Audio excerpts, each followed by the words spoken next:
Afternoon. Server balance बना के रखिएगा, ठीक है। आप लोग को हम पढ़ाए कहाँ तक थे?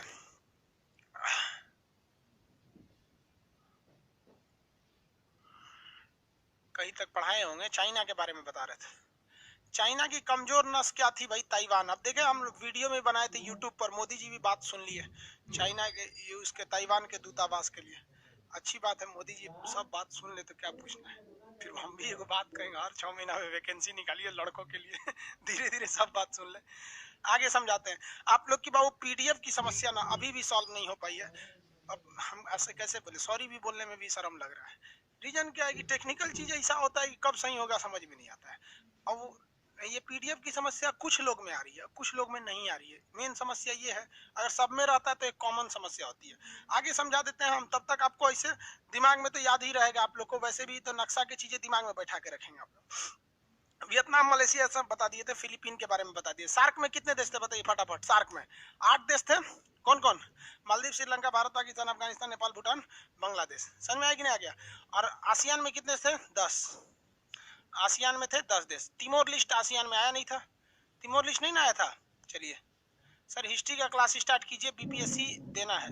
हाँ बाबू स्टार्ट कर देंगे। ज्योग्राफी आपको मंडे से स्टार्ट हो जाएगा। पामीर का पठार चाइना में है।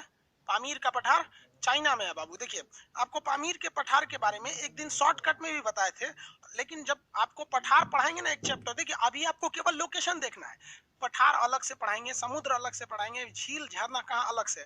तो अभी से सब बताएंगे तो कंफ्यूजन हो जाएंगे। ये हिमालय, ये कौन सा है? हिंदुकुश पर्वत, ये हिमालय पर्वत, ये कुल्लू शान पर्वत, ये तीनों मिल जाते हैं ना, इसी को पामीर का पठार कहते हैं। पामीर नॉट के नाम से जानते हैं। ये क्या, क्यों इसे पामीर नॉट के नाम से जाना जाता है? पठार इसे, ये इसे दुनिया का छत कहा जाता है पामीर के पठार को, बहुत ज्यादा हाइट की वजह से।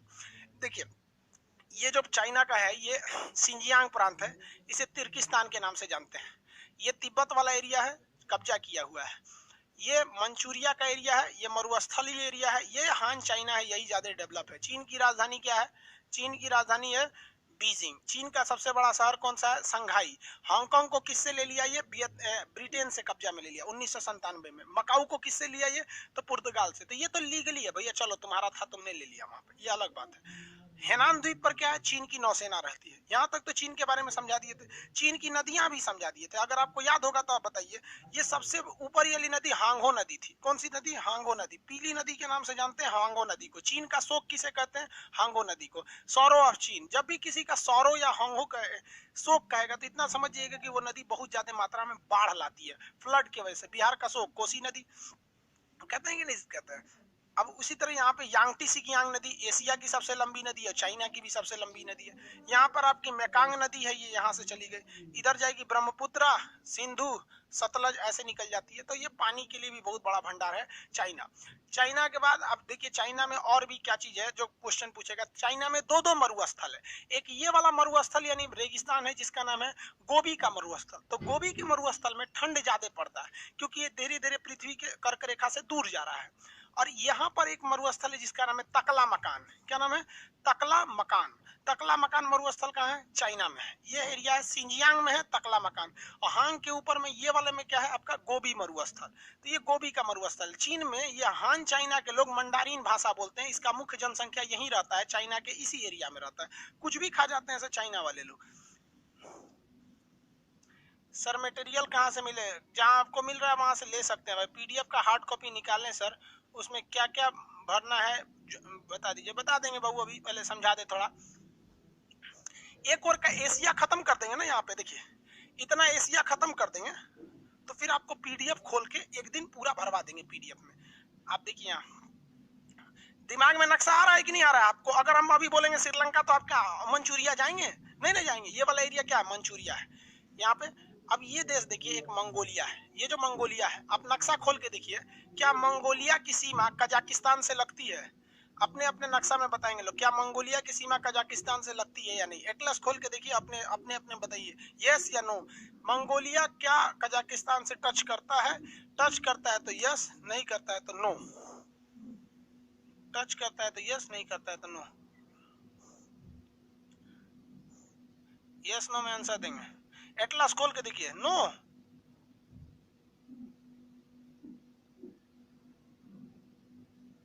यस कौन बोल रहे हैं भाई? नहीं, यहाँ से क्यों देख के बता रहे हैं? आप अपने एटलस में देख के बताइए, यहाँ से देख के नहीं बताना, आप अपने एटलस में देख के बताएंगे तब।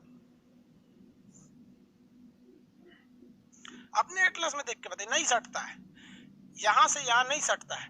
देखिए ये कजाकिस्तान है और ये है आपका मंगोलिया। अगर हम आपसे कह दें इन दोनों में साइज में बड़ा कौन सा है, तो जेन्युइन है साइज में कजाकिस्तान बड़ा है। साइज में क्या बड़ा है? कजाकिस्तान बड़ा है। और दोनों में दो तीन खासियत है, दोनों में खासियत देखिए ध्यान से। ये जो कजाकिस्तान है ये भी मरुस्थल है, यहाँ पे भी बहुत ज्यादा स्टेपी मरुस्थल है। कजाकिस्तान में कौन सा मरुस्थल? स्टेपी। और मंगोलिया में कौन सा मरुस्थल है? तो यहाँ पर है आपका गोबी मरुस्थल। मंगोलिया में तो गोबी मरुस्थल है, ये अलग से बताएंगे हम आपको।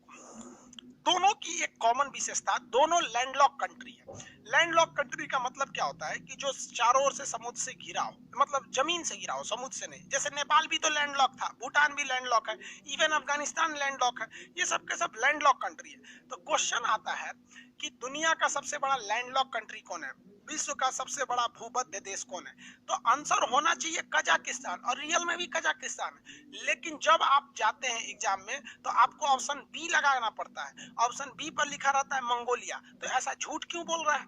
तो देखिए ध्यान से समझिए, जब कभी भी रियल आंसर एक नंबर वाला चीज आंसर में नहीं रहता है तो आपको क्या करना पड़ेगा? सेकंड ऑप्शन को क्या करना पड़ेगा? चुनना पड़ेगा। ऑप्शन में ही कजाकिस्तान नहीं रहता है तो मजबूरी में हमें दुनिया का दूसरा सबसे बड़ा लैंडलॉक कंट्री को सेलेक्ट करना पड़ता है। हालांकि सबसे बड़ा लैंडलॉक कंट्री कजाकिस्तान है, दूसरा सबसे बड़ा लैंडलॉक कंट्री मंगोलिया है। मंगोलिया एक बफर कंट्री है। देखिए नेपाल भी एक बफर कंट्री, बफर कंट्री उसे कहा जाता है जो दो बड़े देशों के बीच में आ जाता है। जो दो बड़े देशों में आ जाता है तो छोटा देश को हम क्या कहते हैं? Buffer country. समझा कि नहीं?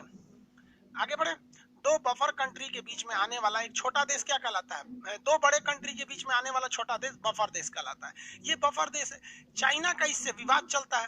भारत सरकार को भी यहाँ पे ज्यादा से ज्यादा इन्वेस्टमेंट करना चाहिए, लेकिन हमारी इकोनॉमी थोड़ा सा कमजोर पड़ गई है। इस वजह से हमारे बहुत सारे विदेशी प्रोजेक्ट जो है वो थोड़ा सा शिथिल पड़ गया है सब। हमारी इकोनॉमी थोड़ा डूब ही रही थी कि कोरोना आके उसमें और खतरनाक काम कर दिया। कोरोना ने तो पूरी दुनिया की अर्थव्यवस्था को लेकर डुबा दिया। इतना तो समझ में आ गया आप लोग को। आगे देखिए, मंगोलिया में भारत सरकार ने भी इन्वेस्टमेंट किया है, ऐसा नहीं कर सकते कि नहीं किया है। गवर्नमेंट, मोदी जी तो हथियार की भी बात कर रहे हैं। मनमोहन सिंह की सरकार थी तो उस वक्त में यहाँ पर रिफाइनरी भी खोले गए थे। रिफाइनरी मतलब समझते हैं कि नहीं समझते हैं? मतलब जो पेट्रोलियम वगैरह को छानने के लिए होता है रिफाइनरी, उसको खोला गया था। तो ये हो गया आपका कौन सा जगह, कौन सा हो गया? ये मंगोलिया। तो भारत यहाँ पर इन्वेस्टमेंट भी करता है यहाँ पर, क्योंकि मंगोलिया का नस पकड़ के रखेंगे तो चाइना यहाँ से भी उलझा रहेगा। हम तो गवर्नमेंट को कहते हैं, मोदी जी को, कि कहना चाहिए कि हम आपको रिफाइनरी जो है वो फ्री में खोल के दे देंगे, लेकिन आप एक काम कीजिए, आप हमको ये वाला एरिया इसमें सेना का एक अड्डा बनाने के लिए दे दीजिए, सेना की छावनी के लिए। एक नंबर हो जाता कि हमको रिफाइनरी खोलने में क्या जाता है, ओएनजीसी को बोल देंगे रिफाइनरी खोल देगा। और यहाँ पर ना अगर एक सेना का अड्डा मिल जाएगा तो चाइना के लिए सबसे बड़ा सरदर्द हो जाएगा कि चाइना जो है इस एरिया में अपनी राजधानी को लेकर बड़ी चिंतित हो जाएगा कि उसकी राजधानी तक भारत की पहुंच हो गई। और इससे एक और फायदा होगा कि रूस से हमें हथियार खरीदना है तो भारत लाने की जरूरत ही नहीं है, खरीद के यहीं से यहीं डिलीवरी कर दो, यहाँ पर रूस दे भी देगा यहाँ पर। तो यहाँ से भारत सरकार को दुश्मन को चारों ओर से घेरना चाहिए। और मंगोलिया दे भी देंगे लोग, क्योंकि मंगोलिया से इनका अच्छा रिलेशन नहीं है। मंगोलिया बहुत ही गरीब देश है।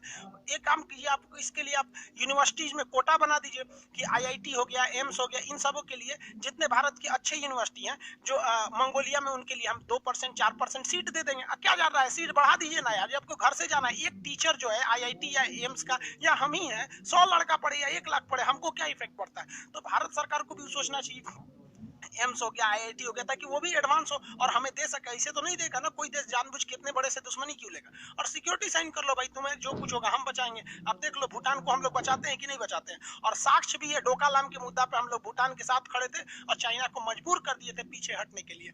हम लोगों को चाणक्य नीति के हिसाब से चलना चाहिए यहाँ पर। तो ये एग्रेशन जरूरी है। आप लोग क्या सोचते हैं, क्या हम पगला गए हैं? नहीं यार, हम पगलाए का है। हम इतना बताते हैं कि भारत को, हिंदुस्तान के लोग, हिंदुस्तान की मीडिया, इवन हमारी गवर्नमेंट कोशिश ये करती है कि हमारा सबसे बड़ा दुश्मन पाकिस्तान है। भाई पाकिस्तान को आप छोड़ दो, अब 2030 तक देखो वो बर्बाद हो जाएगा, क्योंकि पाकिस्तान की इकोनॉमी इतनी रद्द हो गई है और वहां पर धार्मिक लोगों का इतना वर्चस्व आ गया है जिसका कोई हद नहीं। जब कभी भी किसी देश की राजनीति में धर्म घुस जाता है ना तो फिर वो देश आगे नहीं जाता। वहां धर्म घुस गया है, वहां पर अजब अजब कांड करता है। एगो तूफान आने वाला था कोई कराची के पास, तो वो कह रहे थे कि वहाँ कोई वो है मतलब धार्मिक चीज है, तूफान नहीं आएगा। अरे भैया यहाँ पे कोरोना में कहाँ गए लोग, ये सब चीजों को नहीं देखना चाहिए। तो पाकिस्तान हमारा मेन दुश्मन जो है ना चाइना है।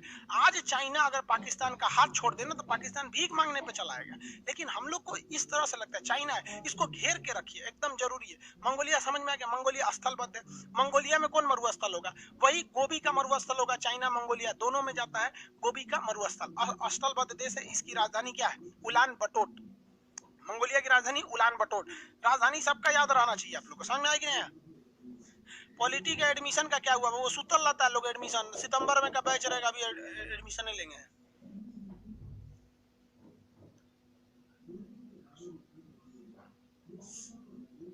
सेना के आने से रूस से रिश्ते खराब होंगे? कभी नहीं खराब होंगे भाई।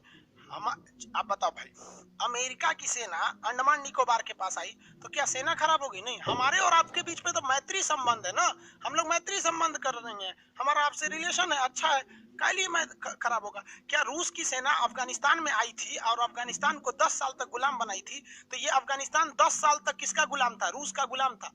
अमेरिका भारत से कहते रह गया कि आप हमारी जहाजों को डिगो गार्सिया से एंट्री देने दीजिए। कहां पर हम हमला करेंगे? कहां पर? पाकिस्तान, अफगानिस्तान में। आपके यहाँ से पेट्रोल भरेंगे। भारत नहीं भरने दिया।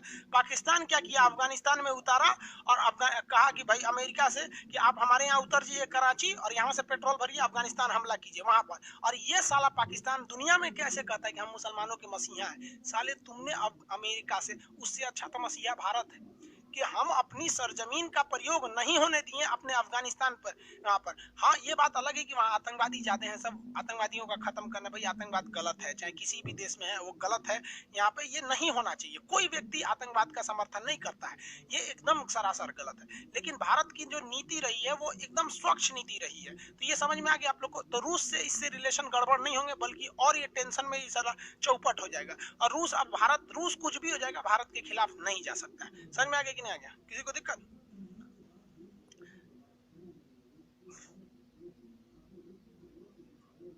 आगे बढ़े भाई। क्या क्या कमेंट कर रहा है ऐसे एक लाइन कोई? अरे बैकूफ कहीं का। यहाँ पे कोई बोलता है, कोई बताएगा ज्योग्राफी का एडमिशन कैसे होगा? चोट्टा कहीं का बोले हैं कल एडमिशन होगा, आज ही इसका पगला गया है। ब्लॉक कर देते हैं, रुक इसको। जा, कोई बताएगा एडमिशन कैसे होगा? पूछते रहो तू, ब्लॉक हो गया है।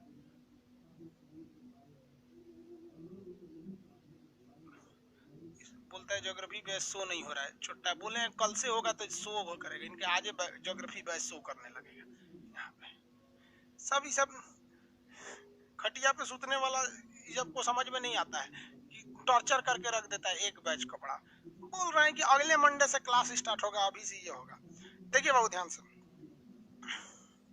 आगे देखें। ये तो हो गया मंगोलिया। मंगोलिया, इसमें किसी को कोई दिक्कत नहीं है। आगे मंगोलिया के बाद अब आगे देखते हैं लोग, ये वाला देश कौन सा है? ताइवान। ताइवान जो है, देखिए शुरुआत से समझिए। ताइवान 1949 के बाद यहाँ पर चीन में दो तरह की क्रांति हो गई। दो पार्टी थे।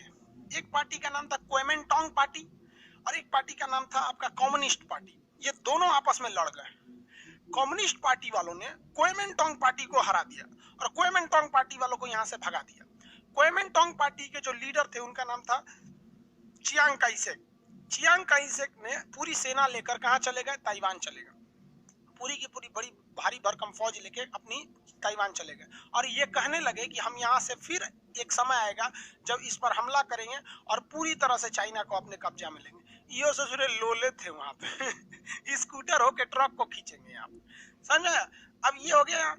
अब यहाँ देखिए ध्यान से, चाइना का जो कम्युनिस्ट पार्टी था ये धीरे धीरे पावरफुल होता गया और कह दिया कि भैया तुम वापस हमारे में मिलो। तो इनको भी समझ में नहीं आता, अपने को स्वतंत्र देश घोषित कर देना चाहिए था। अब जाके इनको समझ में आया। तो फिलहाल तो ये स्वतंत्र देश ही है। इसकी राजधानी ताइपे है। यहाँ पर ताइवान बहुत डेवलप है। दुनिया में सबसे ज्यादा मोबाइल फोन यहीं की कंपनियां बना देती हैं। पार्ट पुर्जा यहाँ पर। भारत जितने सामान चाइना से लेता है ना, उतना ही सामान सेम रेट पे ताइवान दे सकता है। लेकिन हम लोग चाइना के दबाव में आके ताइवान से व्यापार नहीं करते थे। अभी धीरे धीरे सरकार समझी है यहाँ पर। तो ताइवान हो गया। ताइवान के बारे में एक अलग से पूरा डिटेल और ताइवान और थाईलैंड का एक डिटेल वीडियो यूट्यूब पर भी है। आप वहां भी सर्च कर सकते हैं about Taiwan by Khan sir. बता देगा वहां पर पूरा डिटेल से, आधा घंटा का वीडियो है। तो ये ताइवान हो गया, यहाँ पर समझ में आ गया कि नहीं आ गया। एक्चुअली यूट्यूब पे क्या होता है कि करंट इशू भी जो रहते हैं आदमी उसको भी जोड़ जोड़ के उस पर बता देता है। तो ये हो गया आपका ताइवान। ताइवान जो है वो एक स्वतंत्र देश है, चीन कहता है कि मेरा हिस्सा है, और चीन एक पॉलिसी को फॉलो करता है, वन चाइना पॉलिसी। तो लोगों को लगता है वन चाइना पॉलिसी का मतलब होता है कि चीन में एक ही बच्चे हो सकते हैं। गलत है। वन चाइना पॉलिसी का मतलब होता है कि ये चाइना, इसे कहते हैं पीपुल्स रिपब्लिक ऑफ चाइना, और इस ताइवान को कहते हैं रिपब्लिक ऑफ चाइना। यानी पीपुल्स रिपब्लिक ऑफ चाइना और रिपब्लिक ऑफ चाइना दोनों एक ही है। इसको कहा जाता है वन चाइना पॉलिसी। तो भारत भी वन चाइना पॉलिसी पे साइन किए हुए है, जबकि भारत को इस पॉलिसी पर पुनर्विचार करना चाहिए, और कोई पुनर्विचार की जरूरत नहीं है। चुपचाप मोदी जी को संसद में एक संशोधन प्रस्तुत करना चाहिए कि भारत का जिस जिस देशों के साथ सीमा विवाद है, हम उनसे जितने भी किए गए संधि है उसे पुनर्विचार करेंगे। काम खत्म, पूरा काम खत्म हो गया। यहाँ पर समझ में आया कि नहीं आ गया? आगे बढ़े। मैप का पीडीएफ इंग्लिश में मिलेगा? नहीं मिलेगा भाई। दीपक कुमार जी एनटीपीसी का डेट बढ़ा दीजिए। बढ़ा देंगे। मिशन 1K0 सर, आपका वीडियो मेरे अंकल भी देखते हैं, कल ये देखते हैं भाई। चलिए देखिए, अब आगे बढ़े। धीरे धीरे आपको एशिया समझ में आ रहा है कि नहीं आ रहा है? एशिया समझ में, घमासान देखिए सब सबसे जुड़ा हुआ है सब। हम लोग को भाई देखिए, हम जितने पावरफुल रहेंगे ना, हमें हमला नहीं करना है, लेकिन कम से कम बचे तो रहेंगे। हमारे हिसाब से यहाँ पर ले लेंगे अगर जिस दिन हम अड्डा ना, चीन पगला जाएगा, क्योंकि यहाँ से 1 घंटा लगेगा बीजिंग पहुंचने में। आओ साले, तो नहीं तुम थोड़ा बताते हैं हम यहाँ पे। और वहाँ रास्ता एकदम सीधा है, कोई दिक्कत नहीं, मरुस्थल है, मिसाइल मारो यहाँ से वहां जाएगा, ब्रह्मोस मिसाइल सीधे उड़ा दो यहाँ पे। आगे देखिए, यहाँ एक देश है जिसका नाम है कोरिया। ये देश है कोरिया। कोरिया एक अकेला देश था। कोरिया क्या था? एक अकेला देश था। लेकिन शीत युद्ध में कोरिया में 2 विचारधारा फैल गई। एक रूस के साथ रहना चाहता था, एक अमेरिका के साथ रहना चाहता था, जिस वजह से कोरिया का विभाजन हो गया। कोरिया का क्या हो गया? विभाजन हो गया। कोरिया का जब विभाजन हुआ इसमें, तो ये कोरिया 2 भागों में बट गया। कोरिया कितने भागों में बट गया? 2 भाग में। नीचे वाला हो गया साउथ कोरिया, और ऊपर वाला हो गया नॉर्थ कोरिया। साउथ कोरिया और नॉर्थ कोरिया 2 तरह के क्या हो गए सब? कोरिया हो गए सब। नॉर्थ कोरिया और साउथ कोरिया। नॉर्थ कोरिया जो है आज भी रूस और चीन के साथ है। नॉर्थ कोरिया किसके साथ है? चीन के साथ है। और साउथ कोरिया जो है वो अमेरिका के साथ है, यूएसए के साथ है। नॉर्थ कोरिया में है किम जोंग पगला, वो कब क्या बोलता है कोई ठीक नहीं। एक बार परमाणु परीक्षण करने जा रहा था, तो अमेरिका ने कहा तुम परमाणु परीक्षण नहीं करोगे, तुम पे प्रतिबंध लगा देंगे। सोच रहा 3 गो परमाणु बम फोड़ दिया, कहा कि हम तो 1 गो फोड़ने वाले थे। अमेरिका मना किया था ना फोड़ने के लिए, इसलिए 3 गो फोड़ दिए। अरे भाई साहब, ऐसा खतरनाक है यहाँ पर। उसके नीचे वाला है साउथ कोरिया। साउथ कोरिया बहुत डेवलप है, इसे यहीं की है Samsung company.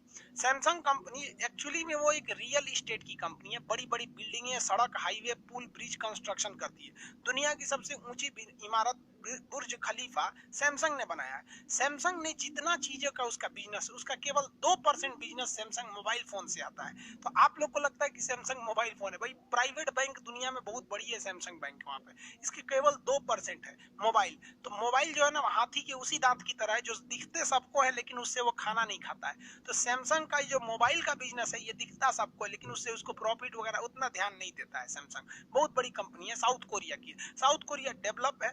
South Korea America के साथ है, लेकिन साउथ कोरिया अमीर है, परमाणु बम नहीं है। उसके बाद गरीब है और परमाणु बम है। उत्तरी कोरिया के तानाशाही का तो एक से एक नतीजा देखते होंगे, उसके बारे में तो पूछिए मत, तानाशाही इतना खतरनाक है। तो कोरिया जो था वो कितने देशों में था? एक ही देश था।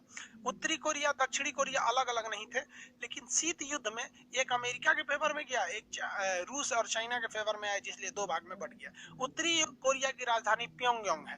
प्योंगयांग में अमीर लोग ही बच सकते हैं, गरीब लोग को वहां रहने का अलाउ नहीं है। इतना खतरनाक वहां का नियम है उत्तरी कोरिया का। दक्षिणी कोरिया की राजधानी सियोल है, बहुत ही डेवलप एरिया है सियोल। वहां पर लड़ाई झगड़ा जो नहीं करेगा वो डेवलप रहेगा।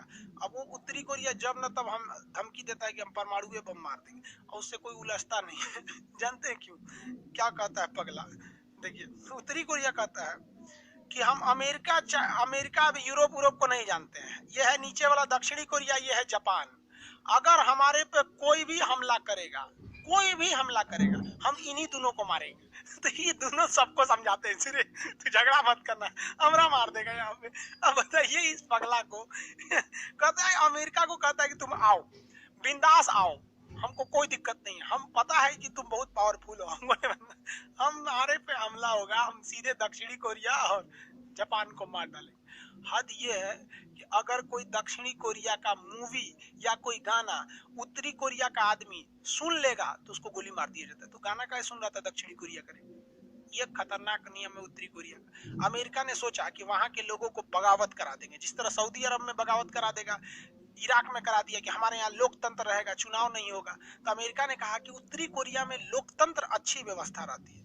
तो उत्तरी कोरिया वाला कहा कि अच्छा, मतलब तो नया रणनीति लगा रहा है। कह रहा है कि अगले महीने चुनाव होगा रे, चुनाव में 100% वोट पाया, सीधे बोल दिया तो जहां से हमको वोट कम रहेगा पूरा गाँव कटवा देंगे। पगला तुझे यार 100% वोट पाया, वहां पे अमेरिका चुपे हो गए। कहा कि लो हम तानाशाह थोड़े, तुमको ट्रम्प को कितना वोटे मिला होगा, हमको देखो 100% वोट मिला, पूरा ईवीएम हैक। उत्तरी कोरिया का कहना नहीं, पागल है पूरा उत्तरी कोरिया। कोरियाई प्रायद्वीप पर 2 देश, उत्तरी कोरिया और दक्षिणी कोरिया। अशोक कुमार जी, पीडीएफ में प्रॉब्लम है, ठीक है भाई, पॉलिटी की पीडीएफ में एक पीडीएफ में प्रॉब्लम होगा। इकोनॉमिक्स का क्लास चालू हो जाएगा, लोल बता नहीं देंगे तुमको,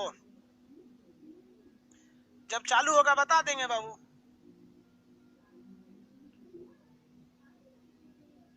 जो क्लास चालू होगा सबको बता देंगे।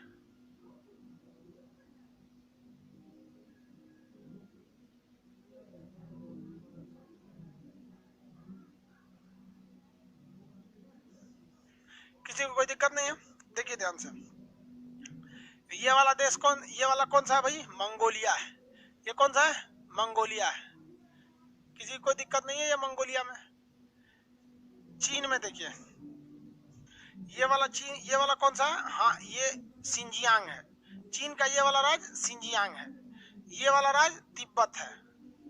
ये वाला हान चाइना है, ये हान चाइना। ये वाला कौन सा आपका? मंचूरिया है। और इसको चीन के लोग इनर मंगोलिया कहते हैं। ये उत्तरी कोरिया दक्षिणी कोरिया, नक्शा में बस याद रखेंगे, उत्तरी कोरिया दक्षिणी कोरिया दोनों मिला देंगे तो एक पेनिनसुला बनते हैं, प्रायद्वीप, यानी 3 ओर से समुद्र से घिरे हैं। कोरियाई प्रायद्वीप पर 2 देश हैं सब, उत्तरी कोरिया और दक्षिणी कोरिया। सबसे इस साइड में आपको मिलेगा जापान। इस साइड में कौन सा जगह मिलेगा? जापान। ये है आपका जापान, सबसे एकदम पूरब में होगा। और आपको पता है कि सूरज कहां से निकलता है? पूरब डायरेक्शन से निकलता है। तो सूर्य की किरणें सबसे पहले किस देश पे पड़ती हैं? ऐसे जनरली जापान पर पड़ती हैं। इसलिए जापान को हम लोग उगते सूरज का देश कहते हैं, एकदम पूरब में आता है। उगते सूरज का देश कहते हैं, एकदम किधर आता है? पूरब में आता है। जापान बहुत ही डेवलप कंट्री है। यहाँ पर टेक्नोलॉजी का तो पूछिए मत, इतना टेक्नोलॉजी है कि आप कल्पना नहीं कर सकते हैं जापान में। जापान में आप यहाँ देखिए, 3900 आइलैंड है सर। कितने आइलैंड है सर? 3900 आइलैंड है सर, छोटे छोटे द्वीप है सर। जापान की कुछ नालियां ऐसी हैं जिसपे आप चेहरा देख सकते हैं अपना। भारत की नाली लगता है मोबिल डाला हुआ है उसमें, जला हुआ, समझे? तो जापान बहुत ही डेवलपमेंट कंट्री रहता है यहाँ पे। जापान में 3900 द्वीप है सर। जापान में कितने द्वीप है सर? 3900 द्वीप है सर। और उसके पास पंचुअलिटी वगैरह सब चीज ज्यादा है सब यहाँ पर।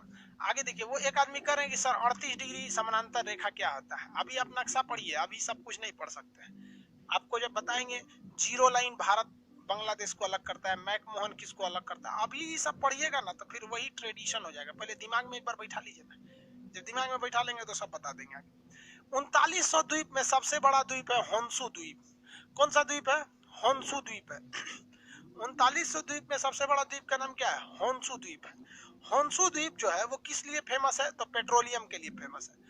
किसके लिए? पेट्रोलियम के लिए फेमस है। जापान का सबसे बड़ा आइलैंड कौन सा है? Honshu island. होन्शु आइलैंड का सबसे किस लिए फेमस है? तो पेट्रोलियम में पूछा हुआ है। जापान की राजधानी टोक्यो किस पर है? होन्शु आइलैंड पर है। जापान की राजधानी क्या है? टोक्यो। किस पर है? होन्शु आइलैंड पर। जापान का सबसे सुंदर शहर किसे कहा जाता है? क्वेटो को कहा जाता है। किसे?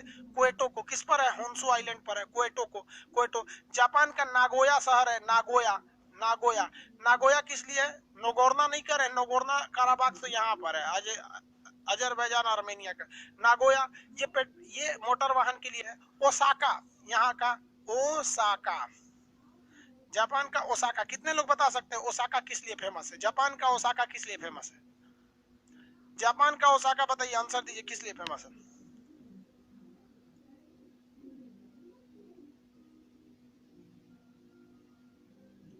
सर रेलवे का रजिस्ट्रेशन ओपन कर दीजिए। ओपन कर देंगे बाबू, ठीक है, आप कमेंट मत कीजिएगा। विकास कुमार, आप बताइए। मैनचेस्टर के लिए, चलिए आपका आंसर रटा हुआ है, ठीक है मानते हैं। टेक्सटाइल के लिए रमेश कुमार जी सही है। देखिए भाई ध्यान से समझिए, लंदन में, इंग्लैंड में एक जगह है जिस जगह का नाम है मैनचेस्टर। इंग्लैंड का जगह मैनचेस्टर में सबसे ज्यादा कपड़ा उद्योग होता है। वहां पे दिन पूरा मैनचेस्टर में कपड़े का कारखाने हैं, जहां देखिए कपड़ा का कारखाना होता है। कपड़ा उद्योग को टेक्सटाइल कहते हैं इंग्लिश में। कपड़ा का कारखाना वहां बहुत ज्यादा है। इसीलिए दुनिया का और कोई भी जगह जहां पर ज्यादा मात्रा में कपड़ा उद्योग होता है उसे उस जगह का मैनचेस्टर कहा जाता है। उस जगह का क्या कहा जाता है?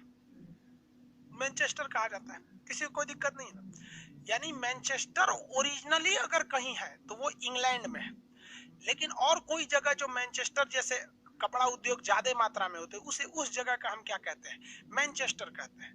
जैसे आपको मानते हैं गंगा नदी को बात करते हैं, तो गंगा नदी क्यों फेमस है? पानी के लिए फेमस है ना भाई। गंगा से तो ज्यादा पानी ब्रह्मपुत्र में रहता है, उससे ज्यादा अमेज़न में है, नील नदी में। गंगा मुख्य रूप से अपनी पवित्रता के लिए जानी जाती है, उसके साथ धार्मिक आस्था लगी है। गंगा के साथ गंगा जी न लगाओ तो लगता है जैसे कोई अधूरा नाम है कि नहीं? गंगा किस लिए प्रसिद्ध है भाई? तो गंगा जी पवित्रता के लिए प्रसिद्ध है।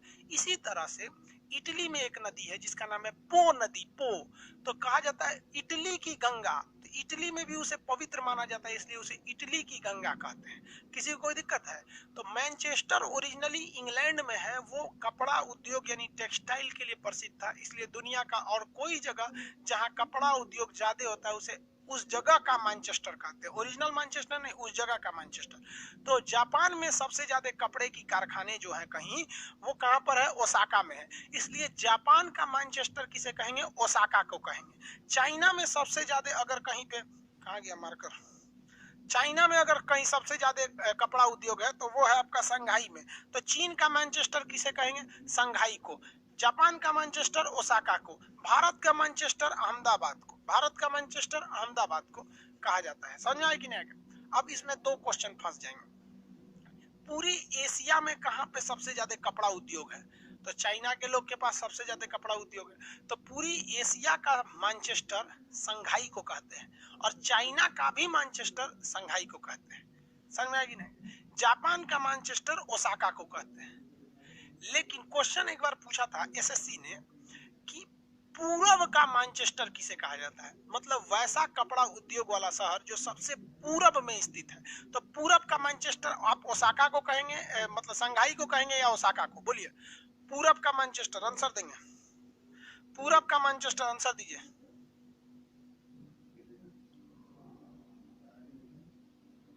आंसर दीजिए। पूरब का मैनचेस्टर। अरे भाई हिरोशिमा नागासाकी में बता देंगे बाबू, अभी पहले आने दो ना।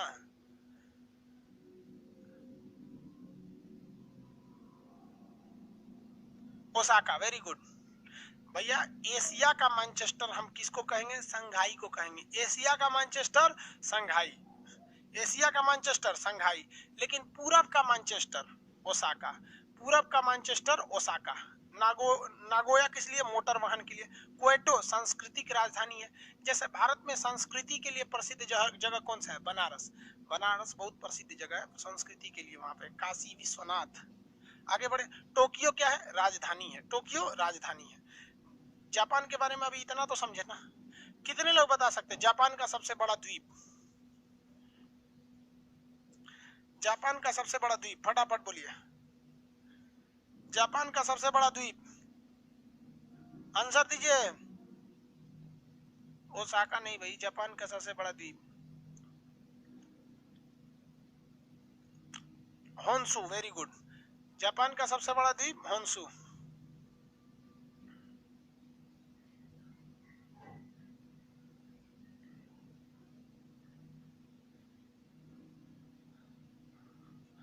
जापान का सबसे बड़ा द्वीप बताइए। होन्शु द्वीप किस लिए प्रसिद्ध है? होन्शु द्वीप, होन्शु द्वीप किस लिए प्रसिद्ध है? आंसर देंगे लोग। होन्शु द्वीप किस लिए प्रसिद्ध है? पेट्रोलियम के लिए। Very good. होन्शु द्वीप प्रसिद्ध है पेट्रोलियम के लिए।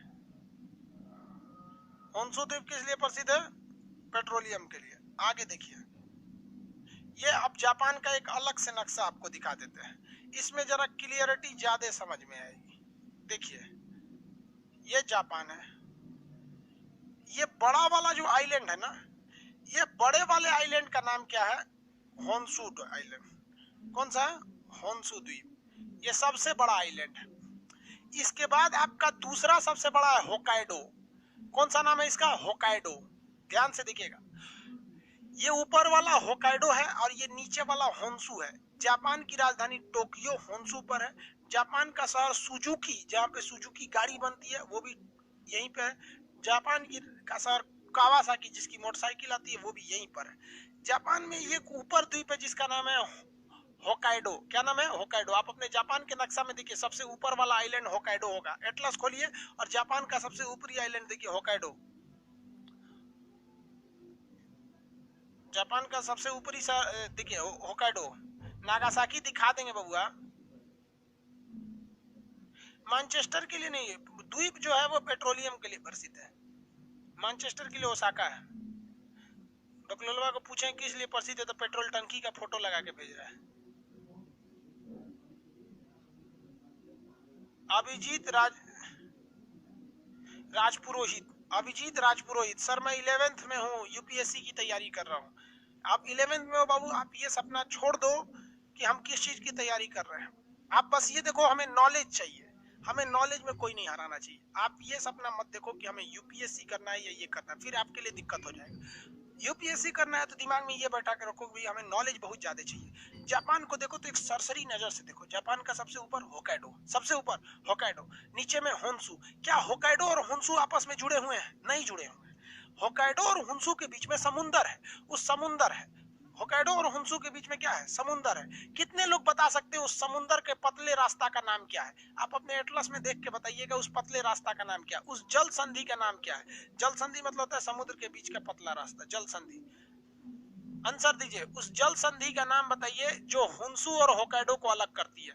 होकाइडो आइलैंड और होन्शु को अलग करने वाली पतली रास्ता जल संधि का नाम बताइए, जल्दी नक्शा में देख के।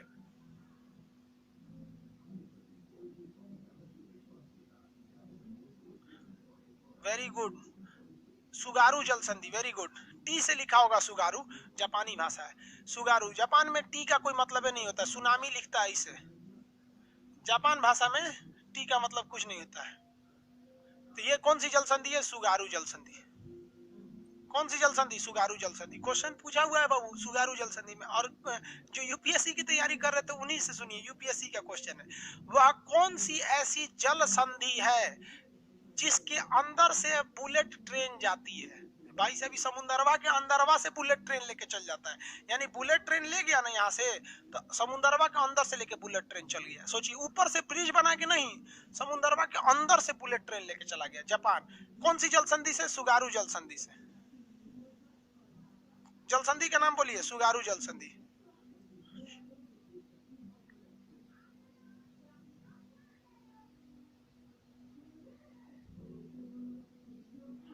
सुगारू जल संधि, बुलेट ट्रेन उसको कहां से लेके चला गया? समुद्र के अंदर से लेके चला गया। देखिए इसको, समुद्र के अंदर ये जाती है बुलेट ट्रेन।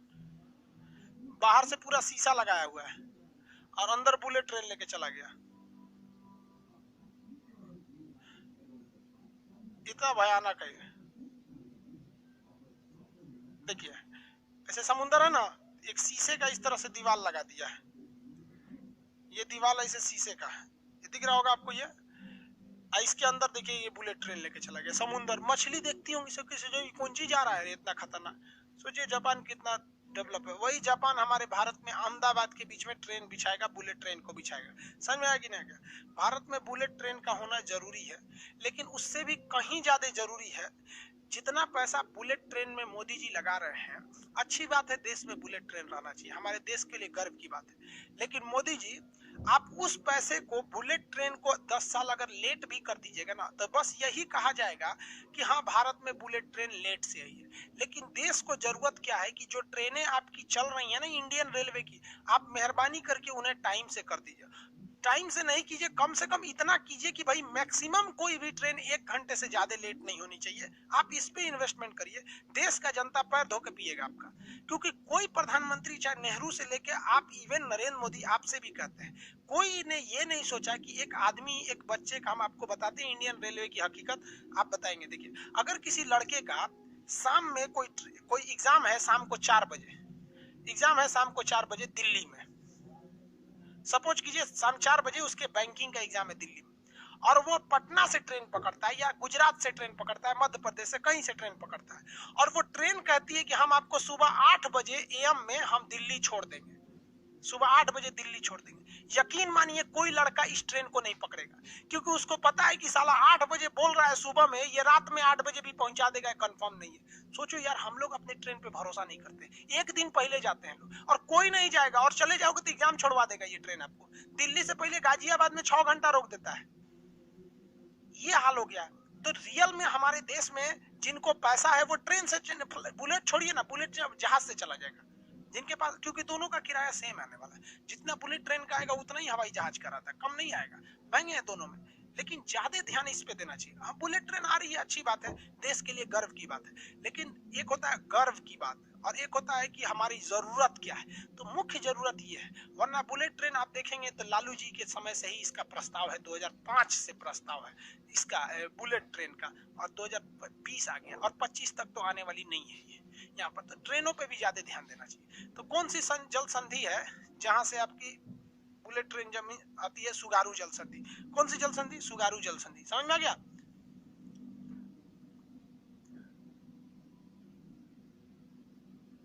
मेरे एटलस में शशिकांत कुमार कर सर, मेरे एटलसवा में सुगारू जल संधि देवे नहीं किया है। अरे भाई खोजिए, उसमें दिया होगा।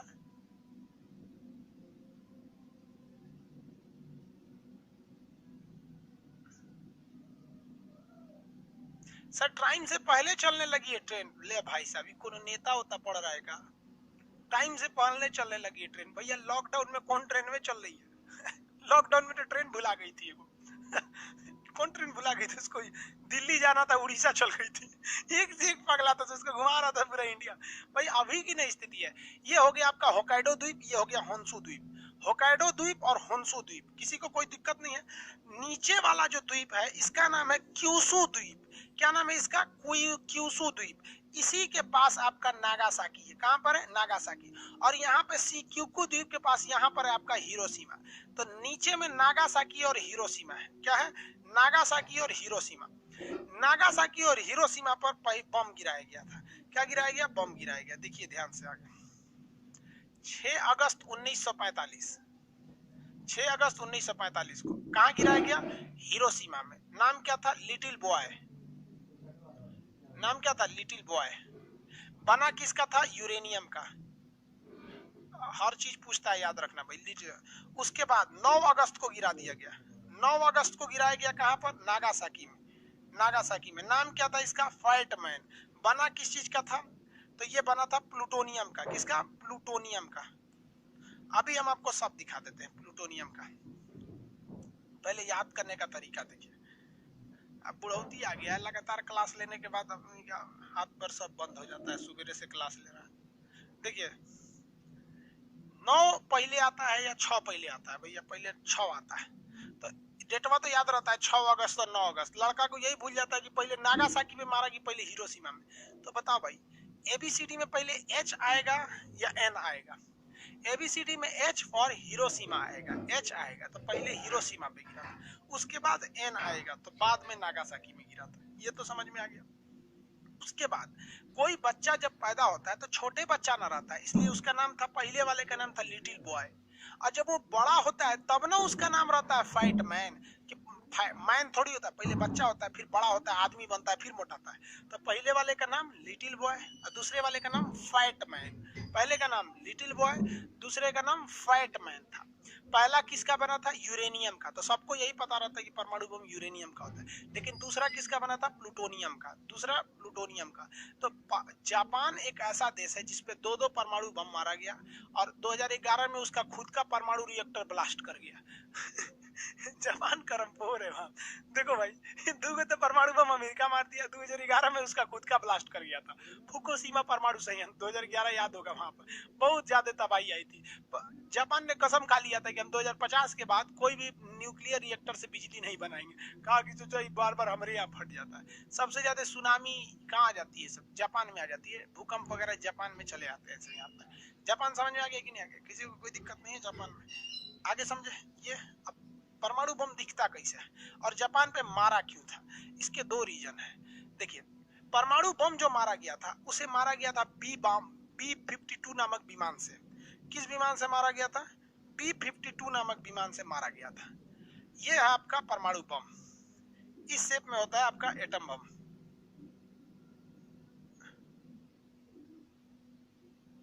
ये है। अब ये एटम बम काम कैसे करता है ये आपको अलग से बताना पड़ेगा केमिस्ट्री में, नाभिकीय संलयन और नाभिकीय फ्यूजन। लेकिन मारा जिस जहाज से गया था उस जहाज का नाम था B-52। आज भी ये जहाज अवेलेबल है दुनिया में। B-52 जहाज है, ये आज भी बम गिराता है। वियतनाम में यही B-52 ने बम गिराया था। ये 2 विमान बड़ी खतरनाक है। देखिए,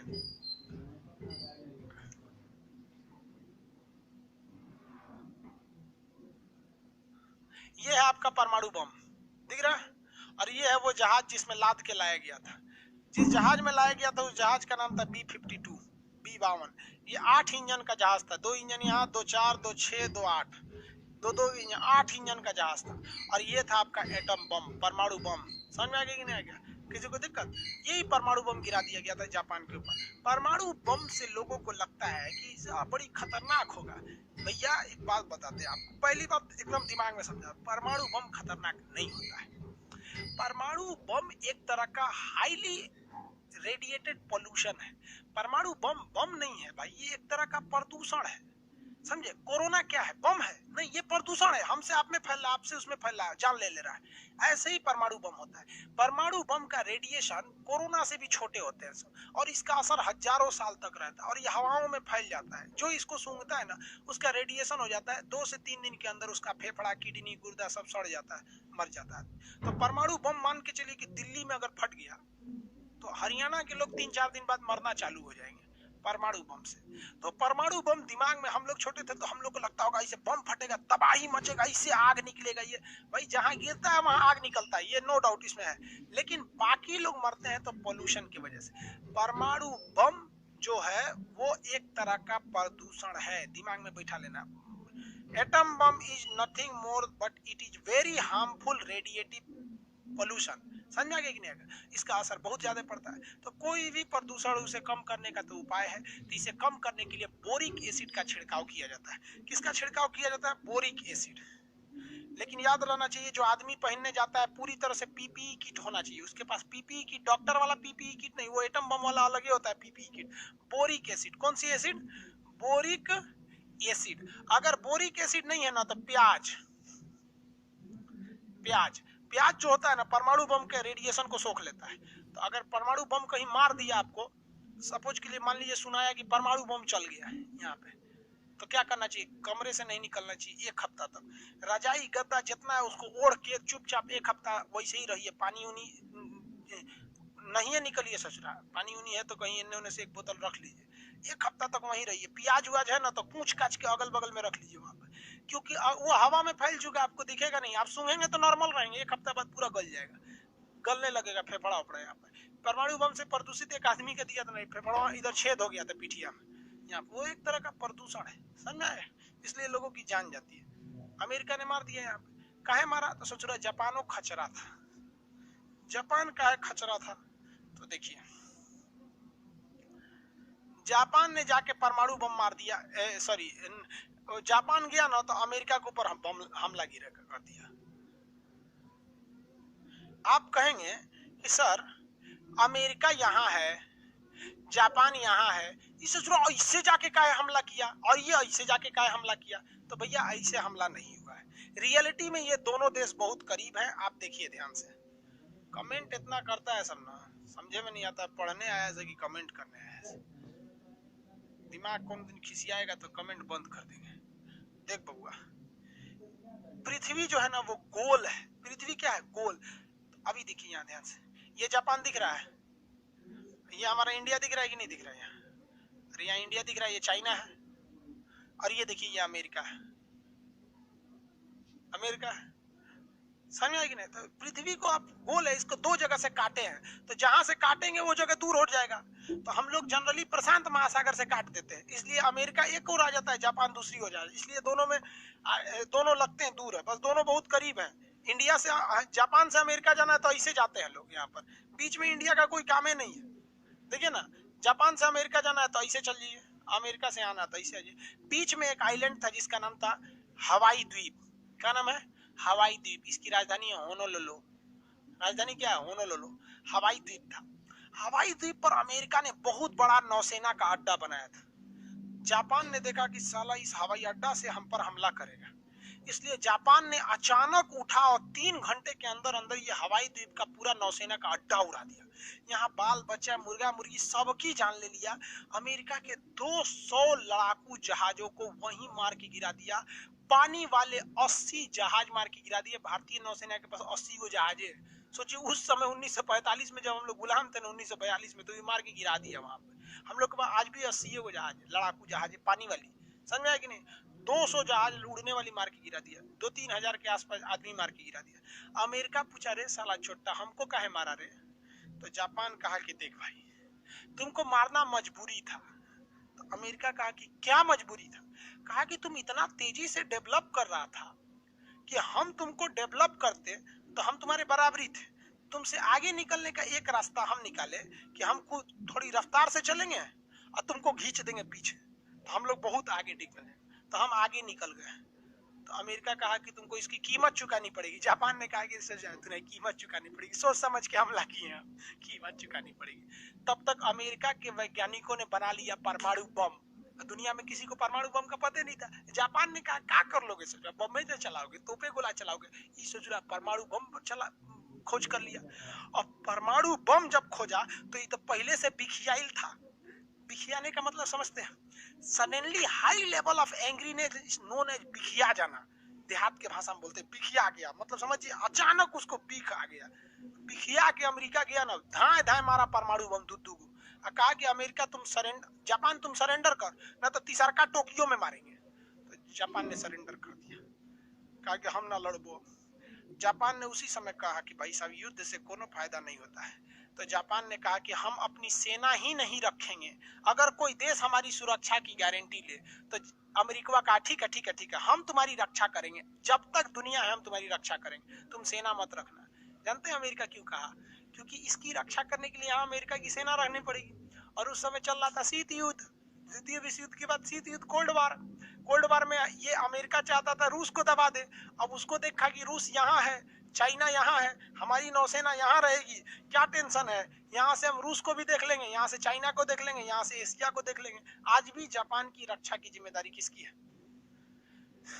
जापान की रक्षा की जिम्मेदारी अमेरिका की है। जापान के पास अपनी फौज नहीं है, समझ में आया? इसलिए जापान सेना पे उतना पैसा खर्च नहीं करता। किसी को दिक्कत नहीं? सर एटलस में हिरोशिमा है। अरे भाई होन्सू पर हिरोशिमा, हाँ वहीं पे है, होन्सू के नीचे है हिरोशिमा, थोड़ा देख लीजिएगा उसको। देखिए आप जापान के रहने वाले नहीं है ना, इसलिए आपसे ये नहीं पूछेगा। अब आप बताइए कोई अमेरिका के लड़का से ये पूछेगा कि पटना बिहार में है कि मध्य प्रदेश में? अमेरिका के लड़का को पटना क्या मतलब बनता है, समझे? तो बाहर के लोग के लिए उतना नहीं है। आगे समझिए, जापान जो था, जब अमेरिका ने इस पर परमाणु बम मारा तो जापान का एक द्वीप था जिसका नाम था क्यूरियल द्वीप समूह। क्यूरियल द्वीप समूह, क्यूरियल द्वीप समूह को रूस ने कब्जा कर लिया।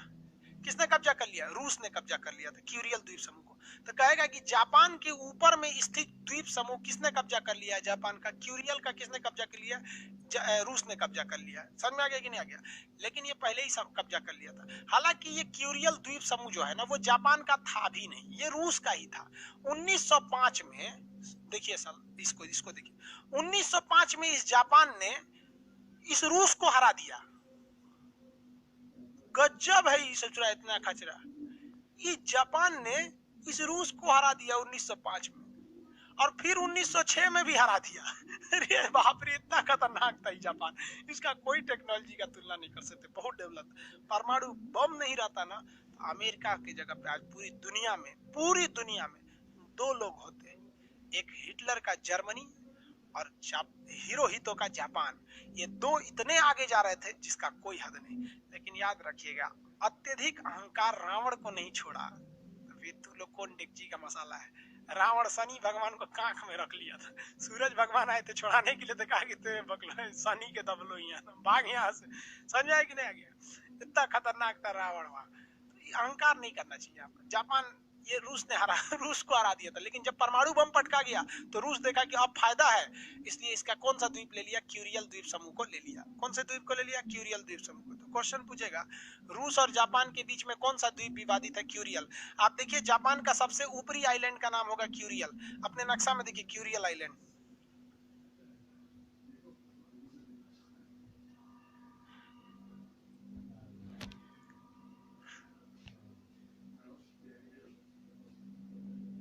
देखिए बाबू,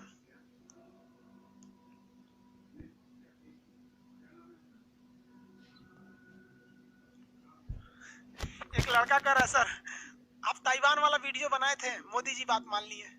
आधार कार्ड वाला एक बार यूट्यूब पे वीडियो बनाए थे कि हमारे यहाँ आधार कार्ड 1 महीना लग जाते हैं, मोदी जी मान लिए कि 100 रुपया दीजिए, आधार कार्ड तुरंत सुधार कर लीजिए। हम बोले थे भारत को एवॉक्स विमान की जरूरत है, मोदी जी तुरंत फाल्कन खरीद लिए। कह रहा है सर एगो कोको द्वीप पे ही बना दीजिए। अभी उस पर गवर्नमेंट एक्शन नहीं लेगी, क्योंकि हम भी बात किए वहाँ थिंक टैंक पर, वहाँ पर, तो अभी उतना एक्शन नहीं लेगा। हालांकि हम वीडियो बना देंगे, आप बोलिएगा हम कोको द्वीप वाला बना देंगे। डन डन, आज बना देंगे, ठीक है। और कोई दिक्कत यहाँ तो समझ में आ गया। एक बाबू साहब का क्या कहना है, श्री रंजन जी, श्रीजन नहीं, श्रीजन बुढ़ा गए से आंखियों काम ना कर रहा है। श्रीजन जी का क्या कहना है? श्रीजन जी का भी अच्छा बात कहना है।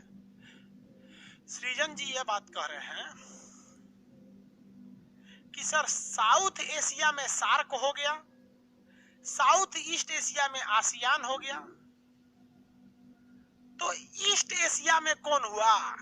ईस्ट एशिया में, तो ईस्ट एशिया में हुआ एशियन टाइगर। ईस्ट एशिया में हुआ एशियन टाइगर। देखिए एशियन टाइगर क्या, ये इधर का कोई ग्रुप है नहीं, क्योंकि उधर कोनो देश नहीं है, सब चाइना है इधर। इस समय एशियन टाइगर, आगे समझाएंगे एशियन टाइगर क्या होता है।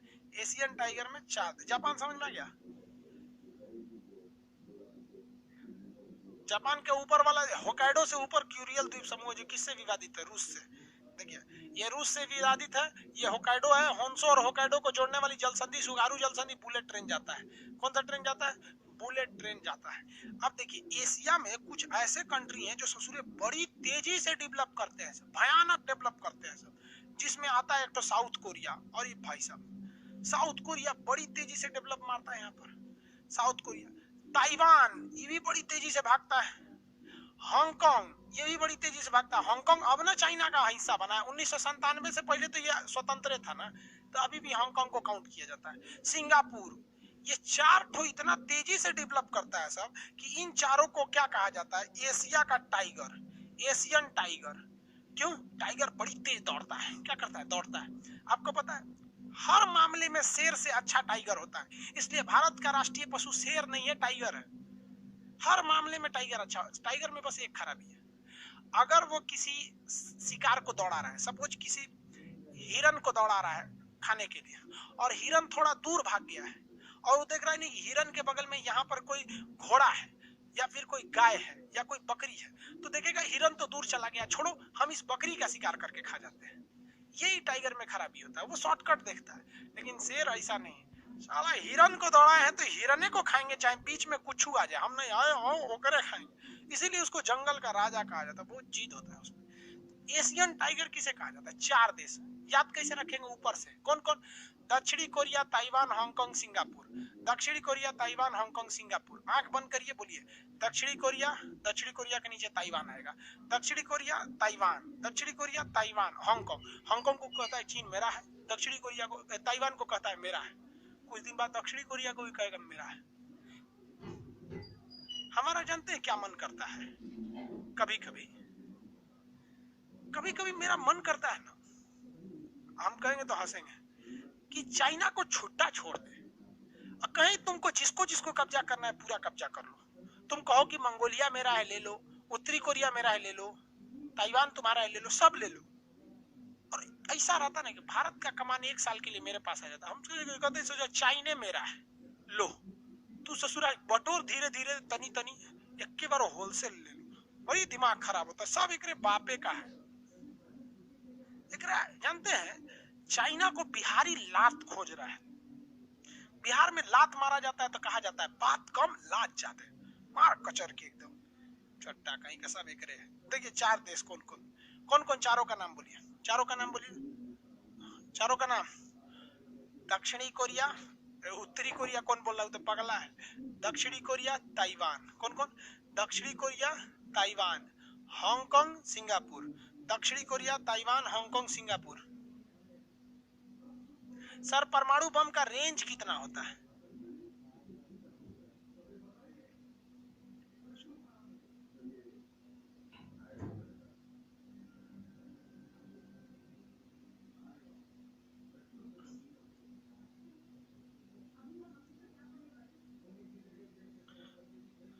चारों का नाम बता दिए। दक्षिणी Korea, Taiwan, Hong Kong, Singapore. Very good, हो गया। ये कर रहे भाई साहब परमाणु बम का रेंज कितना है? तो देखो भैया ये डिपेंड करता है कि उसकी साइज और वेट कितना है। ये रेंज पे डिपेंड नहीं करता, ये प्रदूषण है। अब जैसे मान लीजिए कि हम सपोज यहाँ पर कहाँ पे बताएं आपको, इंडिया का नक्शा खोल देते हैं। देखिए, अरे भाई इंडिया का खोलेंगे तो फिर अपने देश में परमाणु बम मारेगा आदमी। चाइनवे का खोलते हैं, ले एगरे में मारेंगे परमाणु बम। देखिए चीन का ये शहर है वुहान, जहां से निकला था कोरोना। चीन का शहर वुहान, जहां से क्या निकला? कोरोना। साले सब चमगादड़ खाते हैं। खाने का चीजें चमगादड़, सांप, बिच्छू, मगरमच्छ, साले कुछ खा जाते हैं। कोरोना बस साइज में थोड़ा सा बड़ा रहता तो उसको भी खा जाते हैं। वुहान से मान लिया कि वुहान में आदमी मार दिया परमाणु बम, और परमाणु बम जब मारा तो चाइना में उड़ गया आंधी, और आंधी जब उठा ना तो वो हवा लेके चला गया यहाँ पर इस साइड में संघाई में। तो वुहान में ज्यादा लोग नहीं मरेंगे संघाई में ज्यादा लोग मर जाएंगे, क्योंकि जो हवा मारा है वो कहाँ लेके चला गया है? संघाई को। तो भाई साहब ये परमाणु बम कितना खतरनाक होगा, किस एरिया में ले जाएगा, ये एक तरह का प्रदूषण चीज है। समझ में आ रहा है आप लोग को? किसी को कोई दिक्कत नहीं है। आज के लिए इतना ही रहने देते हैं, जापान तक। हाँ, नेक्स्ट सब्जेक्ट स्टार्ट हो रहा है आप लोग का, सब बैच में बता दिए, आप लोग को भी बता दे। 4 सब्जेक्ट एक ही साथ आप लोग को बल्क में दिया जाएगा। एक होगा आपका एस्ट्रोनॉमी, टोपोग्राफी, जियोलॉजी, जूलॉजी नहीं है, जियोलॉजी है, और जियोग्राफी। ये चारों मिला के पढ़ेंगे। आपका किसी भी पीसीएस के एग्जाम में 15 क्वेश्चन पूछेगा, एसएससी, रेलवे सब में पूछता है ये। पीसीएस के एग्जाम में 15 क्वेश्चन पूछेगा, और नक्शा पढ़ लीजिएगा तो उससे भी 12-15 क्वेश्चन पूछेगा। यानी अगर आप नक्शा और एटलस पढ़ लेते हैं तो 25 से 27 क्वेश्चन किसी भी पीसीएस के एग्जाम में आप ठोक के आएंगे, ये गारंटी करते हैं हम। आपको विश्वास नहीं हो ना तो आप अपने मोहल्ले में मिलिए और कहिए ना कि चाइना से सवाल पूछो हमसे। जितना नक्शा पढ़ लिए पूछिए हमसे। जितने लड़के आपके मोहल्ले में, आप उनको आप पढ़ाइए फ्री में। इससे क्या होगा? आपका रिवाइज होगा। हम बता रहे हैं ना कि आप पढ़ के एक दिन भूल जाइएगा, लेकिन हम नहीं भूलेंगे। रीजन हमको दिन रात वही काम है यहाँ पे। तो आप भी अपने गांव में 3-4 लड़कों को ग्रुप बनाइए और उसको कहिए कि ऐसे पढ़ो यहाँ पर। समझा कि नहीं? किसी को कोई दिक्कत नहीं है यहाँ पर। तो ये 15 क्वेश्चन आते हैं। इसका बैच स्टार्ट होगा आपका अगले मंडे को। इसकी टाइमिंग रहेगी 12 बजे। आप ही लोग को ध्यान में रख के किया गया है 12 बजे। 12 से 1 आप ज्योग्राफी पढ़ेंगे और 1 से 2 आप नक्शा पढ़ लेंगे। आपके लिए कंफर्म 30 नंबर लेके चले जाइए आपका। इसका फी रखा गया है, अब देखिए चारों सब्जेक्ट इंक्लूड है। इसका फी रखा गया आपका 200 रुपए। ठीक है, 200 रुपए। इसका एडमिशन ओपन कब होगा? कल से ओपन होगा। ओपन कब से होगा? कल से। एडमिशन ओपन नहीं, एडमिशन, नामांकन, एडमिशन कल से होगा। ठीक है, 4 दिन तक इसका फीस कितना रहेगा? 200 ही रहेगा। 4 दिन तक इसका फीस 200 रहेगा। इसलिए आप इत्मीनान से एडमिशन लेंगे, कोई हड़बड़ी की जल्दी नहीं। कल भी ले सकते हैं, परसों भी ले सकते हैं, यानी फ्राइडे तक आप अगर एडमिशन लेंगे तो 400 रुपए ही रहेगा। फ्राइडे के दिन हम इसकी घोषणा यूट्यूब पर कर देंगे, फिर इसका बढ़ सकता है। अब देखिए ध्यान से, इसके जो क्लासेज स्टार्ट होंगे वो मंडे से होंगे।